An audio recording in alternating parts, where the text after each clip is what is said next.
हार्दिक हार्दिक अभिनंदन करतो व तुमच्या कार्यक्रमाला शुभेच्छा देतो. थांबतो. जय हिंद जय महाराष्ट्र. आता आपल्या जिल्हा परिषदचे सदस्य शाहिद भाई पटेल बोलतील.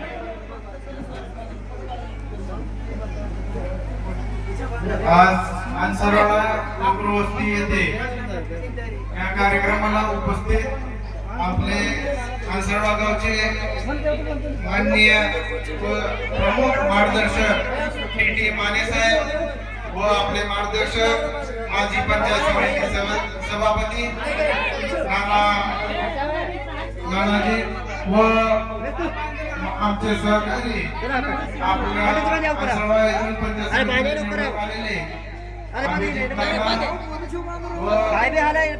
माने व सर्व उपस्थितीतील सर्व सदस्य या ठिकाणी खूप मोठा तुम्ही कार्यक्रम घेतला. आम्हाला कार्यक्रमाला बोलवला. असंच तुमच्या दरवर्षी व पूर्ण वर्ष तुमचा कार्यक्रम केलेले व असंच तुमची प्रगती होत जावं ही मी प्रार्थना करतो. येणाऱ्या काळात तुमचा भरभराट असंच तुमचा व्यवसाय चालू ही ईश्वरचरणी प्रार्थना करतो.